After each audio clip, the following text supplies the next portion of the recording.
Thanks everyone for joining me for another episode on the Travel Collective, where I have conversations with amazing individuals, people that inspire me, people that have done journeys, written books, and continue to pursue what they love. So I'm excited to sit down with Barb and hear about her story and her journey. And she also has a book. So welcome, Barb. Thank you. Thank you for having me. So what came first? The book, the paddling, the Mississippi? Where did it all start, kind of?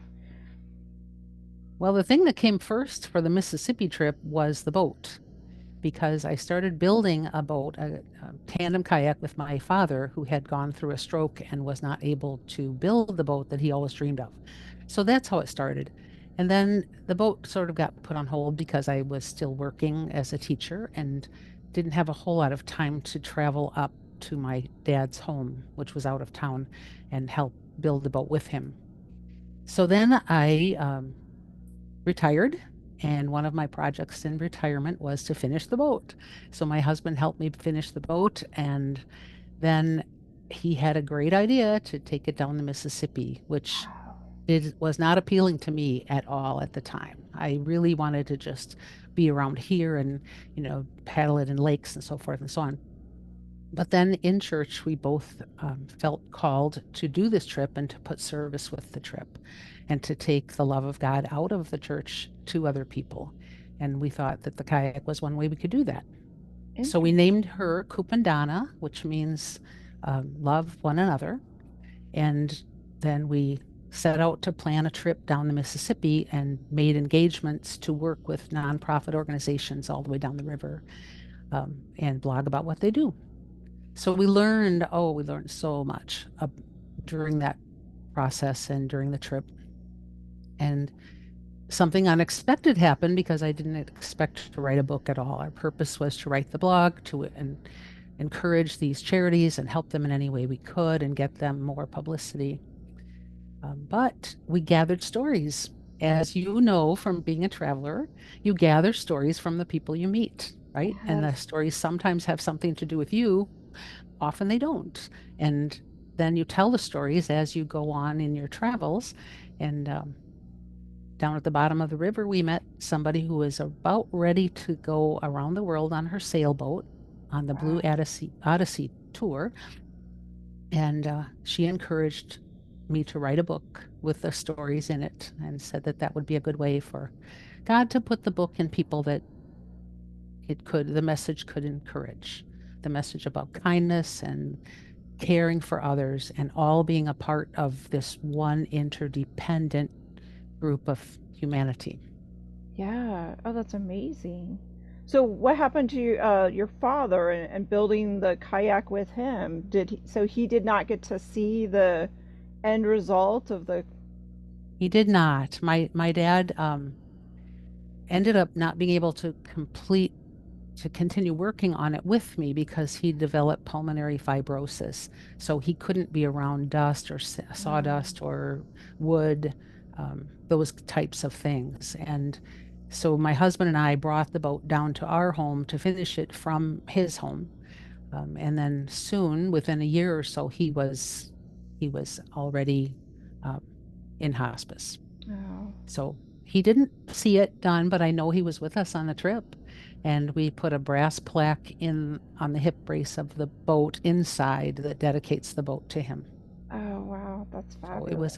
he traveled with us. Yeah. Oh, that's incredible. So, as a child, then that's when you started kayaking and kind of being on the lakes and rivers. Oh, I started when I was very young. My dad was a sailor.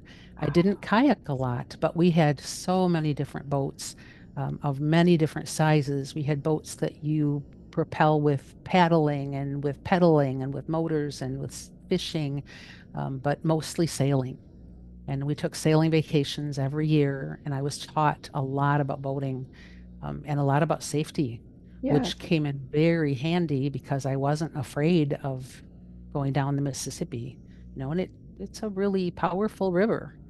And a lot of people think that maybe I should have been more scared, but I had a history of my lifetime, and I never went without a life vest. And we made smart decisions about safety, Right. even though we had to get to know that particular river because we'd never been on that.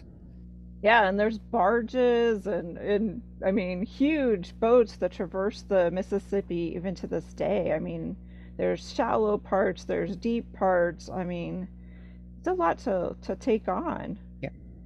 And you need to learn about the channel and the currents and things like that. And it's so different at the headwaters than it is as you get further down. And then there are other rivers that flow into the Mississippi, and it gets to be huge. So there are all kinds of different things to learn, which made it exciting for me. Being a retired teacher, I love learning. I have always said that I'm a lifetime learner, and it's continuing to happen through traveling Oh, I and through agree. writing. I mean, travel to me, part of the joy of it is the planning that happens months, often a year, maybe several years. You keep thinking about this place and reading about it and plotting it out. So, Yep, where did you start on the Mississippi? At the headwaters? Did you? we did. Yep. We started at Lake Itasca State Park, which is where the Mississippi trickles out of the northern finger of Lake Itasca. And it's a beautiful place. Have you been there? I believe I was there years ago as a child, and it's stunning. It's really pretty. It's very pretty, and you can walk across the Mississippi River.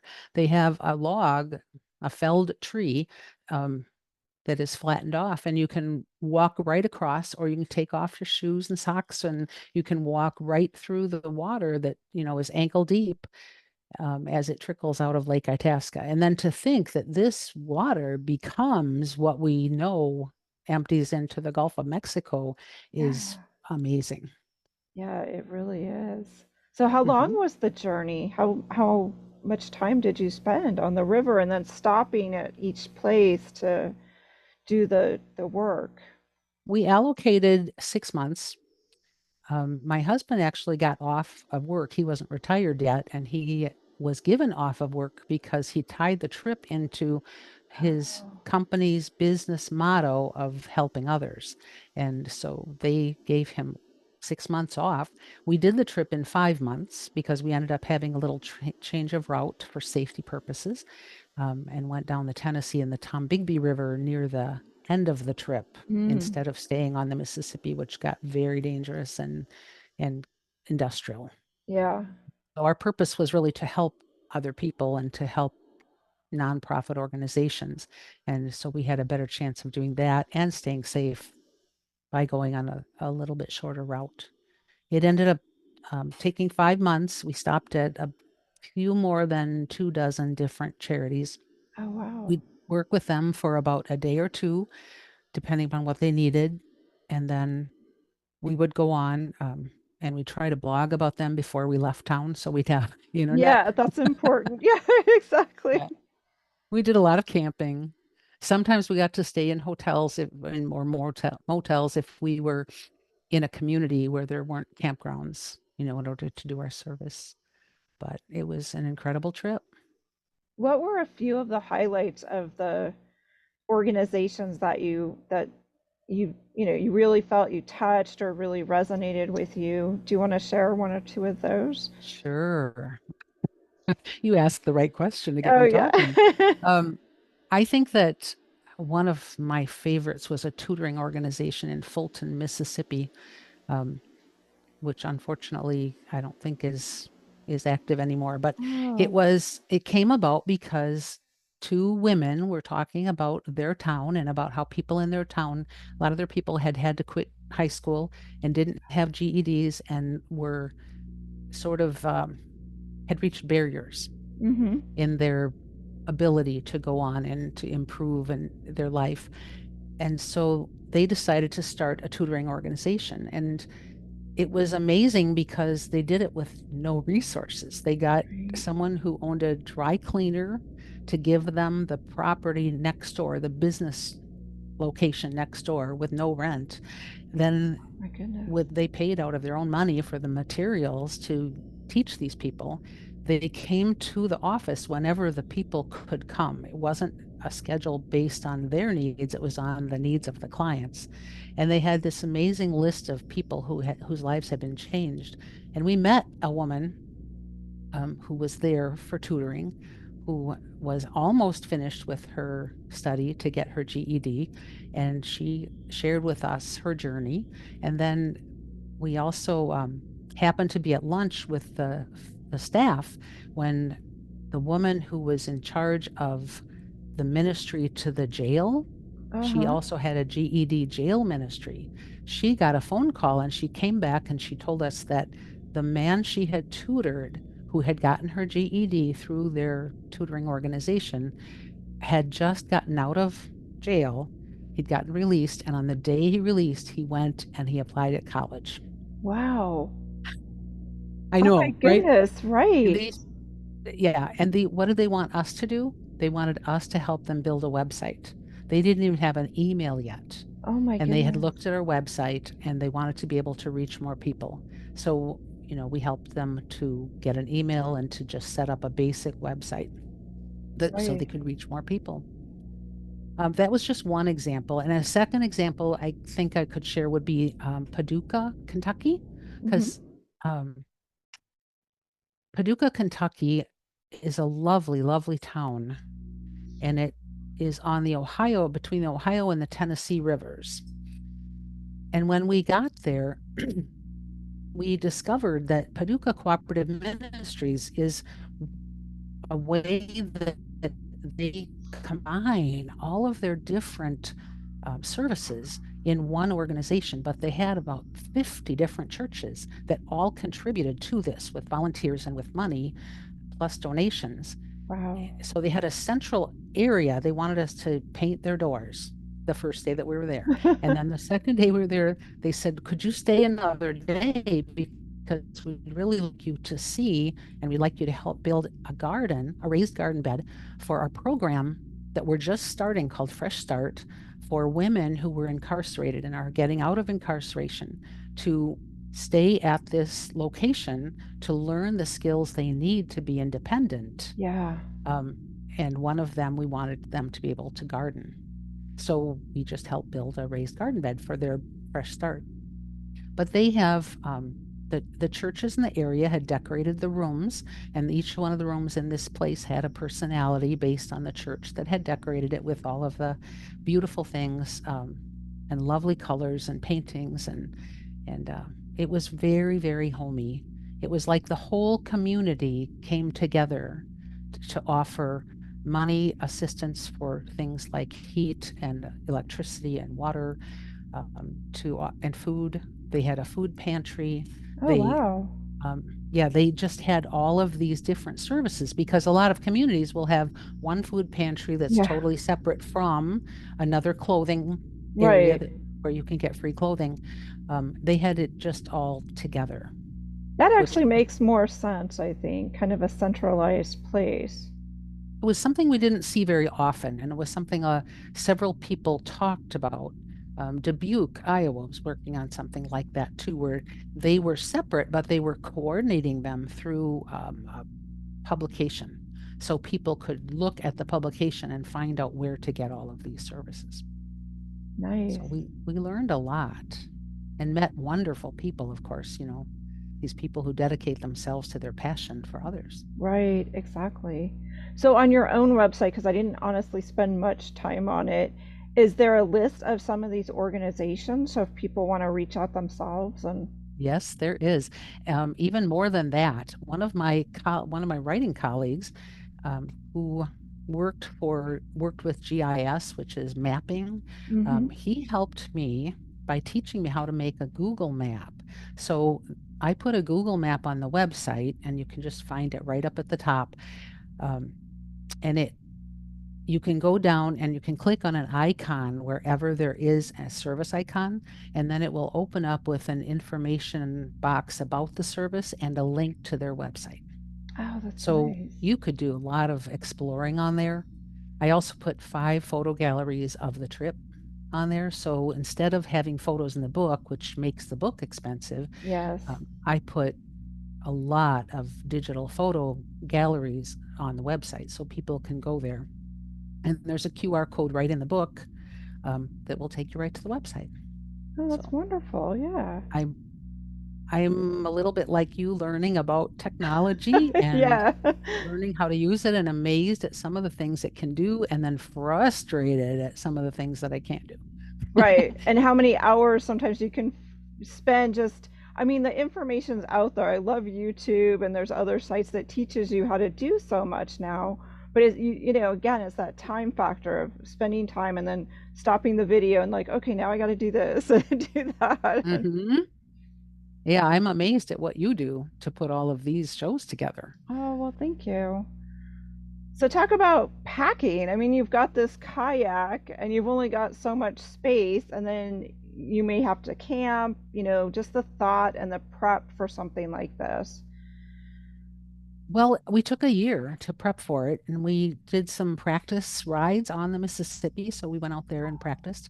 As far as the things, we had a lot of camping things, but not a lot of lightweight things. So we had Yeah. to consider the size and the weight in addition to just the camping gear. So a few things we did have to replace for the trip.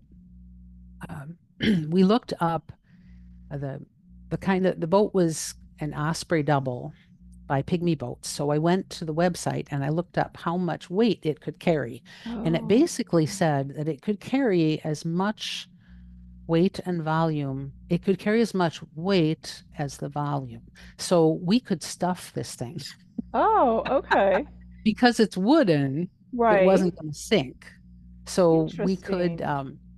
we could put pretty much weight in it, but we still tried to pick things based on size and weight and functionality. So we decided that we were going to pack things in certain areas of the boat, so that we would both know where everything was and always put things back in the same place. Right. Probably when you travel, you've got limited space in suitcases and things too, right? So it's the Right. same. Um, and we had limited space in the front for all of our like dry bags with shoes and things like that and clothes. And then in the back, we put all of our camping gear. So we had our tents and our mattresses and things like that stuffed in the back behind the second paddler. And then in the middle, we had bear vaults.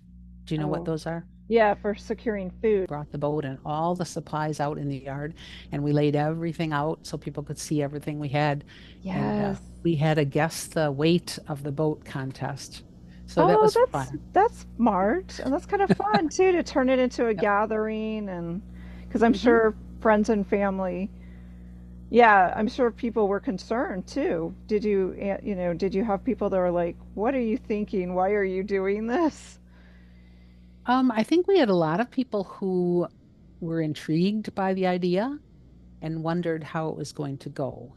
Um, our children worried a little bit more about our safety, and my husband's dad, because we'd get texts from him all the time about the flooding that was happening um, down in the lower Mississippi, and we would be way up in Minnesota going, "We're not going to be there for a couple months. Relax." Right, But right. it was fine. Were there times on the river where the weather changed and you had to quickly make changes to your plans, or Mhm. tell me a story about that. There's a great story about that. And this, a lot of times we didn't change our plans because of the weather.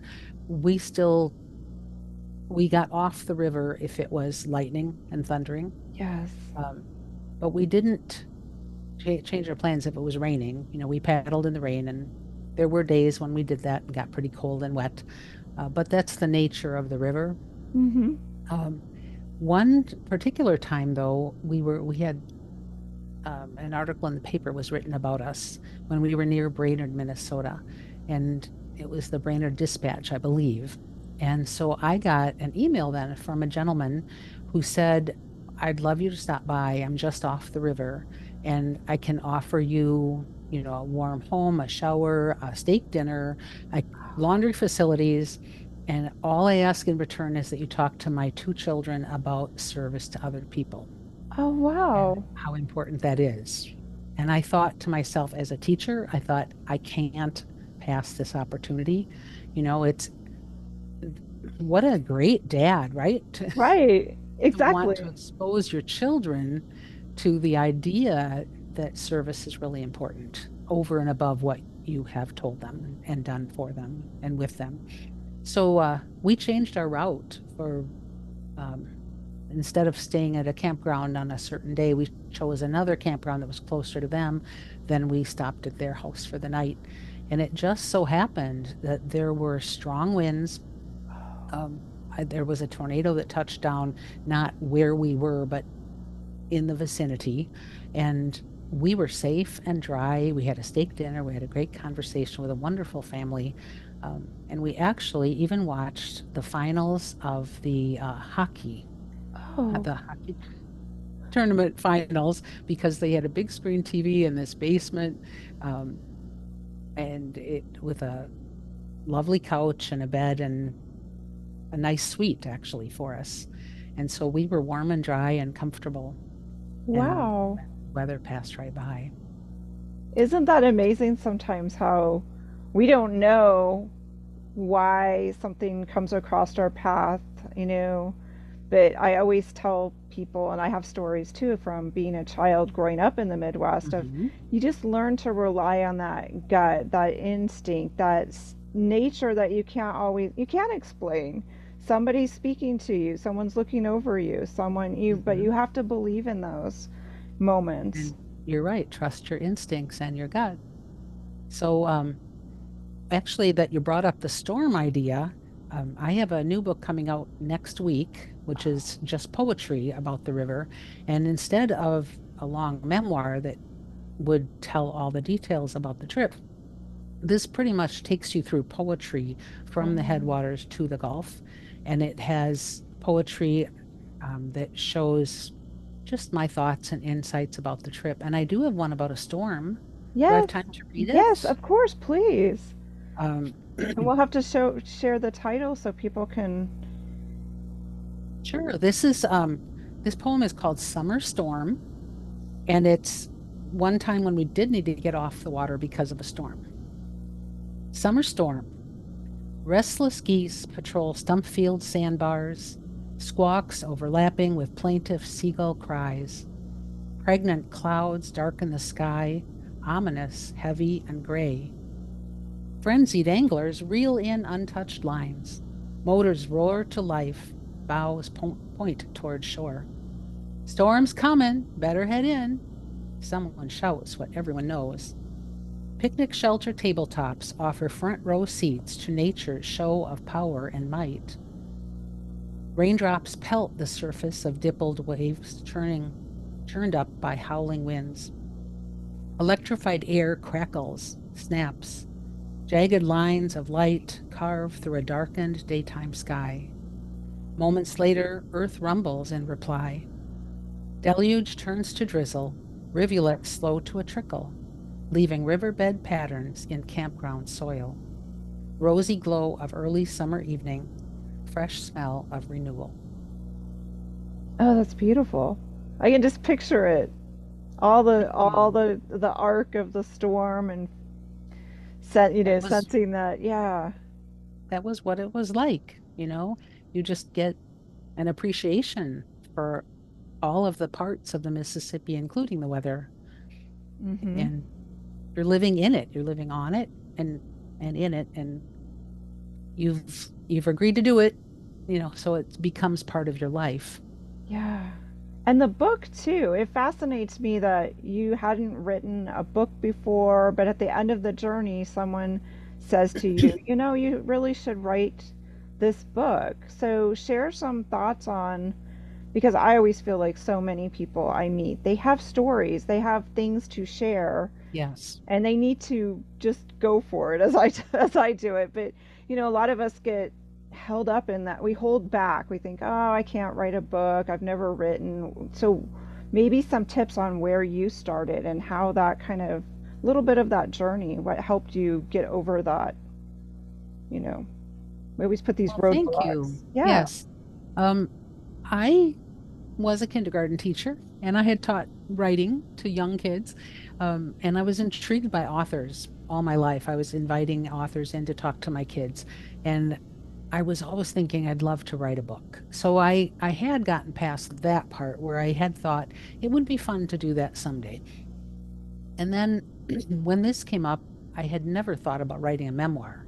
I had never thought that my life was interesting enough for anyone else to read about. I mean, I was a teacher, and there are lots of things about teaching that are interesting to people, but um, it was one of those self-doubt things. Yeah. So that did interfere a little bit. Then when we got the idea to write the book, because we had all these stories, I was like, well, I'm going to try. So I think the biggest thing that I did was join a group of writers. I joined a writer's workshop, and the writer's workshop is through a studio here in Waukesha that's an international studio. Oh, People wow. can write at that studio. It's called All Writers Workplace and Workshop.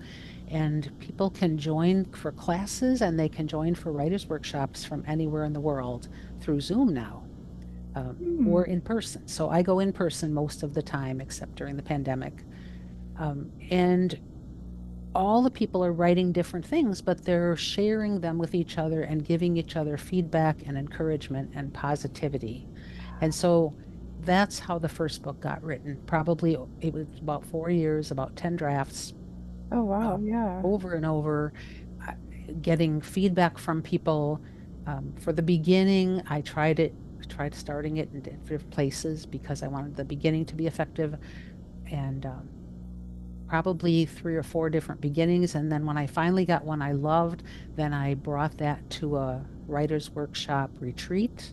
And I had 20 new faces that I didn't know give me feedback about the beginning of the book. Yeah. So that was incredibly helpful to me, uh, because I got good critiques, but I also got don't give up, you know, Right. put it away for a month and come back to it if you need to, but don't give up. Write the whole story. And then they'd give me feedback about what they were thinking when they were reading it. And it often wasn't quite what I wanted. So then I would Hmm. just revise it a little bit. And if it was what I wanted, then I knew that that was the effect I wanted to have on a reader. I wanted to offer them something that was of value Right. and made them feel like they were in the boat with me. And so Yes. that was my goal, was to bring people along so that they could see these interactions and they could see the people who worked to help other people Yeah. and were part of this big community. I had one woman lean over the table. She was taking us to lunch with her husband, and she worked with a nonprofit. And she said, she said, the one thing I wish people understood is it's not us and them. And what she was talking about was we who help them, right? Right. Not Yes. us and them. She No. said with one paycheck, we could be in a similar Oh, situation. With exactly. one fire in our home, we could be needing clothing. And she said, people who have donated to several organizations she was in have come back later because they had need, or people who had need had come back later to donate because their life situation changed. So um, it's not us and them, it's we. And Right. that has stayed with me forever. Um, and that's what I want to show people through my poetry and through my writing, Oh, I think that that is so true.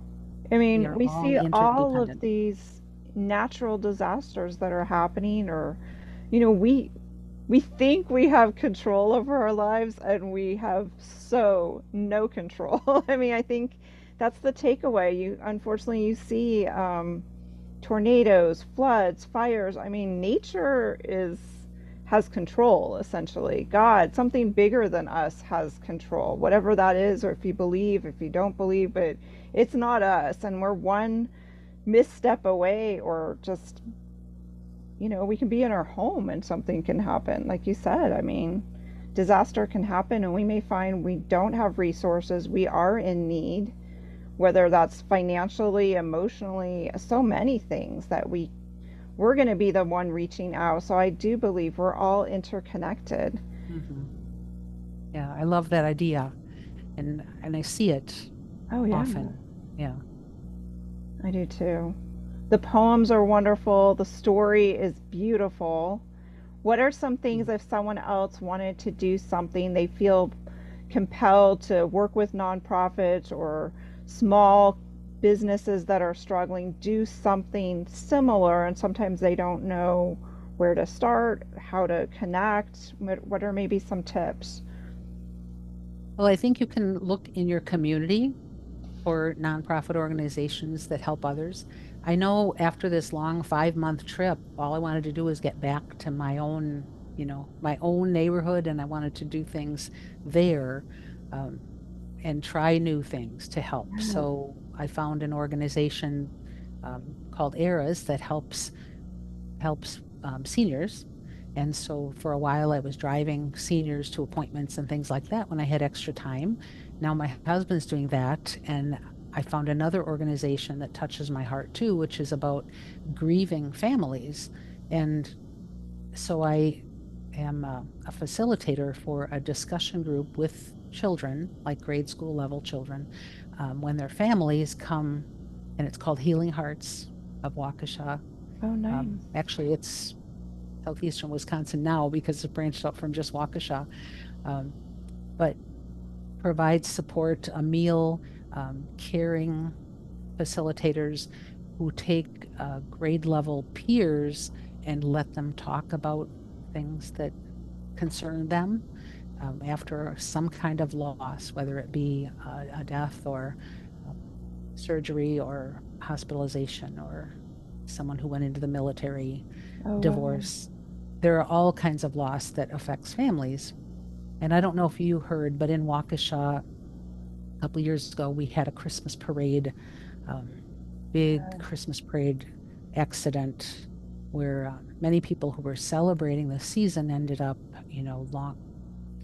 A few people died, and many people ended up with surgeries and in hospitalization, and it affected the community greatly. Oh, of course.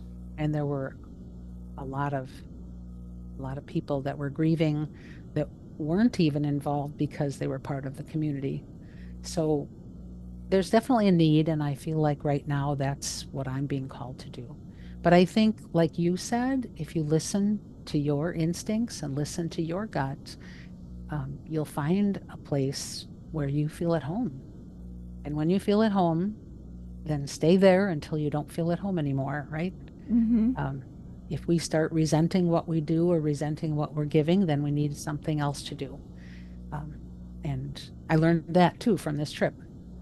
One of the people I worked with was telling the volunteers that, you're in this because you want to be and you want to give and because it gives back.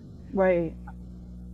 And And that so is that's true. There been is a point very important. sometimes when people volunteer as well that they get to a burnout point, or they're Mhm. trying to do too much too. I think some people, they have good nature and they want to help, but then they kind of spread themselves almost too thin, and that's equally not helpful. You got to care for yourself too, and sometimes it means like only saying yes to what you can purposefully and time wise handle, so that your own home, your relationships aren't, you're still that person that's able to give. I'm so glad you brought that up because that's a really important point of taking care of ourselves and making sure that we're in a place where we can um, fill other people's cup, but only when ours is full. And I read a really good book by Lisa Turkhurst called The Best Yes. And it's about precisely that. It's about saving your energy for the best yes for you. So don't say yes to everything. Decide what's the best yes for yourself and then go that direction. And you can have a couple yeses, but if you say yes to everything, like you said, you end up getting overwhelmed. Mm-hmm. And then we're no good to anybody. Right, exactly. That is so true. That's an excellent book. We'll include that in the show notes because I know I've met people that kind of struggle with that, and you see it on their face now, and you just kind of sense it. They're not 100% here or there, or, and that's not good for anyone either. So You do need to save yourself for the best choice, the best yes, the best match. I mean, there's several organizations that need volunteers, whether it's the local schools or a library to the seniors. I mean, there's so many places that really need people, but choosing the right match is so important. And sometimes you might need to change your choice, because of what's best for you at the time. And there's no reason to feel guilty for that either. As I think, look for what's best for you and look for what gives you joy, because service should give you joy. Oh, definitely. It's designed like that, right? Right. But look for it, because sometimes it can be tempting to just be in our own world and wrap ourselves around, just the few people that are in our circle. And there is a big wide world out there, as you know, as a traveler, right? Yeah, exactly. Yep. Right. Yep. Yeah, travel teaches us so many lessons. What was something besides just all the people you met? Was there another takeaway at the end of the trip that was unexpected? Oh my. I think an unexpected takeaway was that I wanted to do it again. Wow, yeah, that is that is. I, after all the book and everything else, I wanted to travel again, and the kayak was a good way to have done it, but we sort of got into bicycling. This is what happened. When we came home from the trip, so many people had helped us and had us in their homes that I wanted to give back. Yes. But we live near a river, the Fox River, but it's not a navigable, um, river like the Mississippi is, where travelers would be using it. So we live right near a bike trail. And the bike trail is along the northern route from across the country, um, from the Pacific to the Atlantic. And we have a lot of bike travelers that go by. And so we got into biking, and one of the nonprofits that we got into was doing, it's called the Great Cycle Challenge. So Mm. once a year, we spend a month bicycling. We put the cars away almost all and spend the month bicycling to earn money for Children's Cancer Research Fund. Oh, wow. And I've done that now for 10 years. Um, and so we've gotten a lot more into bicycling. And we've joined Warm Showers, which is an organization of bicyclists that host bicyclists. And we've hosted people who are traveling cross country. And we just have them overnight. We show them Waukesha. If we have time, we feed them, we let them use laundry and so forth. So we've gotten to know a lot of travelers who do bicycle tours that, are extensive. And Wow. then we found out about the East Coast Greenway, which is another nonprofit, which is trying to join all of the off-road trails from Key West up to Maine along the East Coast. Oh, And they're that about sounds amazing. between 35 and 40% finished. And they have a route that includes the safest road connectors between all of these trails. And this was enticing to both of us. So in 2022, we flew down to Key West and we rode from Key West up to Maine on our bicycles on the East Coast Greenway. Oh, And so it wow. was the same type of trip. We didn't have time to stop and do service with organizations, because we had to get back for a wedding. Our son was getting Oh getting my married gosh. Oh, and he yeah. had to be back for his wedding. But we took 4 months, about 3.5 months, and it was about 3,050 miles. And we had the best time ever. We stayed with Warm Showers hosts. We camped and we stayed in hotels when we couldn't do one of the other two things. So we just got over another grand adventure, and now we have to spend a little time at home and save some money. But we're looking forward to more adventures too. So I think the thing that surprised me was that this wasn't a one and done for us. Right. Yeah. We had a change of lifestyle, and now we thrive on those long range adventures Oh, that's, and yeah, can't wait for more. right. Exactly. That sounds amazing. Just those multiple days away and being out in nature. You're Mhm. connecting in such a different way too with your spouse, your partner. even if it's yourself, you learn so much from travel. That's what I've Yes. We learned a lot from the boat trip about that because I didn't realize until halfway through the trip that a tandem kayak is called a divorce boat for a reason. Yeah, right, exactly. I can only But imagine. we had a lot of talking to do before we went about what things were going to be off limits for us, in terms of um, teasing one another, which, we usually do really well, but in a tense situation, it could be something that hurts feelings. And so we set ground rules, and we read another good book called The Complaint-Free World. It's by Will Bowen, and he's a pastor. And The Complaint-Free World is a wonderful book about how complaining can affect your life and your relationships. And so both of us committed to not complaining during our trip. And we wore no complaint bracelets. And if we complained, we caught ourselves complaining, then we changed the bracelet to our other wrist to help us remember. We had a lot of things we could have complained about, Oh, yeah.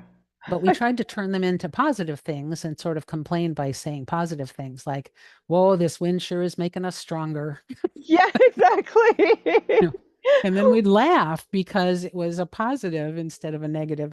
But we've learned more from that trip and doing that about being positive with one another, even when things happen at home Oh, yes, exactly. and on the bicycle trip.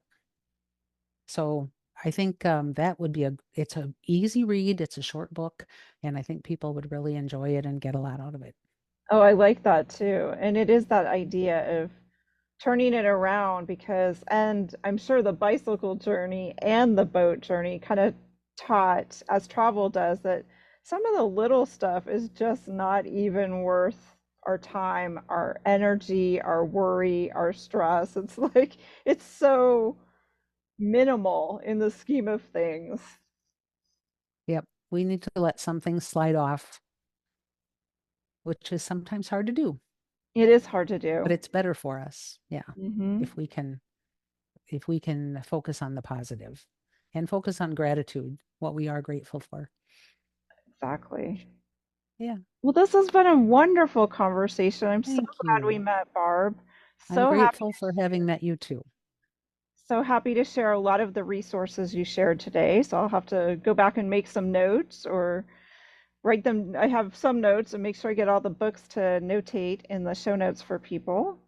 And Thank you. I'll be excited to hear about the next journey, whatever that may be. We'll have to plan another conversation and be excited to hear about it. We lead exciting lives when we decide to travel, right? And we learn so much more about the world and about people and see similarities between them that we might not have seen. I think that's so true, and I think I so appreciate that my parents growing up, we didn't have a lot, and which is my big thing to advocate is you don't have to. I think there's a misconception still that people need to have money to travel, and it's so not that way. There's so many more opportunities. The opportunities were there in the past, Mhm. pre-internet, but it took a little bit more digging or someone needed to point it out to you. But now you can find ways to travel and volunteer or give Mhm. service. And so those opportunities don't often cost you, the individual, nothing more than you going and being a part of it. Maybe a plane ticket, but other than that, there's places to go to even just talk English to other individuals. There's so many opportunities. Well, I'm a fan now of your podcast, so I'm a subscriber, Oh, and well, I'm thank you. happy to look into more of the things that you have found because Thank I'm sure I'll be interested. well, tell everyone again where to find your website and your book, Okay. Barb. Um, I have two websites actually. One website is just for the book Paddle for a Purpose, which is the memoir. That one has the map and it has lots of other things about that particular book. But I also have an author website, barbgeiger.com, and it's Geiger. And on that one, you can find out more about my poetry book, which is coming out next week. It's called Mississippi Meanderings, and it's by Finishing Line Press. It's going to be available through Finishing Line Press and through Amazon. and through Ingram. So Nice. I appreciate it if you want to take a look. But I really love talking to you. Thank you so much for making time for me. Of course. Thank you, Barb.